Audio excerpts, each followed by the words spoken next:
There is a line to a quarry at the end of Thomas's branch. It goes for some distance along the road.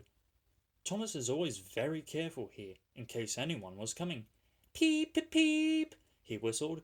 Then the people got out of the way and puffed slowly along, with his trucks rumbling behind him. Early one morning, there was no one on the road, but a large policeman was sitting on the grass close to the line. He was shaking a stone from his boot. Thomas liked policemen. He had been great friends with the constable who used to live in the village, but he had just retired. Thomas expected that a new constable would be friendly too. Peep, peep, he whistled. Good morning. The policeman jumped and dropped his boot. He scrambled up and hopped around on one leg till he was facing Thomas. Thomas was sorry to see that he didn't look friendly at all. He was red in the face and very cross. The policeman wobbled about, trying to keep his balance. Disgraceful, he spluttered. I didn't sleep a wink last night. It was so quiet, and now engines come whistling suddenly behind me. My first day in the country, too.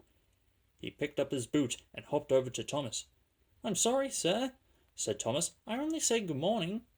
The policeman grunted, and leaning against Thomas's buffer, he put his boot on. He drew himself up and pointed to Thomas. Where's your cow-catcher? He asked accusingly. But I don't catch cows, sir. Don't be funny, snapped the policeman. He looked at Thomas's wheels.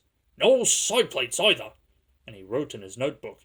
Engines going on public roads must have their wheels covered, and a cow-catcher in front. You haven't, so you are dangerous to the public. Rubbish, said his driver. We've been along here hundreds of times and never had an accident. What makes it worse? The policeman answered. He wrote regular lawbreaker in his book. Thomas puffed sadly away. The fat controller was having breakfast. He was eating toast and marmalade. He had the newspaper open in front of him, and his wife had just gotten him some more coffee.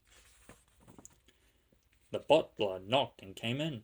Excuse me, sir, you're wanted on the telephone. Oh, bother that telephone, said the fat controller. I'm sorry, my dear, he said a few minutes later. Thomas is in trouble with the police. I must go at once. He gulped down his coffee and hurried from the room. At the junction, Thomas's driver told the fat controller what had happened. Dangerous to the public indeed. We'll see about that. And he climbed grimly to Annie, the coach. The policeman was on the platform at the other end. The fat controller spoke to him at once, and a crowd collected to listen. Other policemen came to see what was happening, and the fat controller argued with them too. But it was no good. The law is the law, they said, and we can't change it. The fat controller felt exhausted. He mopped his face. I'm sorry, driver, he said. It's no use arguing with policemen. We'll have to make those cow-catcher thingies for Thomas, I suppose. Everyone will laugh at me, sir, said Thomas sadly. They will say I look like a tram.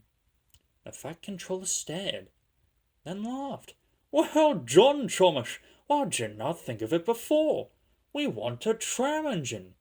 When I was on my holiday, I met a nice little engine called Toby. He hasn't had enough work to do and needs a change. I'll write to his controller at once. A few days later, Toby arrived. That's a good engine, said the fat controller. I see you've brought Henrietta. You don't mind, sir, do you? Asked Toby anxiously. The station master wanted to use her as a hen house, and that would never do. No, indeed, said the fat controller gravely. We couldn't allow that. Toby made the trucks behave even better than Thomas did. At first, Thomas was jealous, but he was so pleased when Toby rang his bell and made the policeman jump that they have been firm friends ever since. Bye.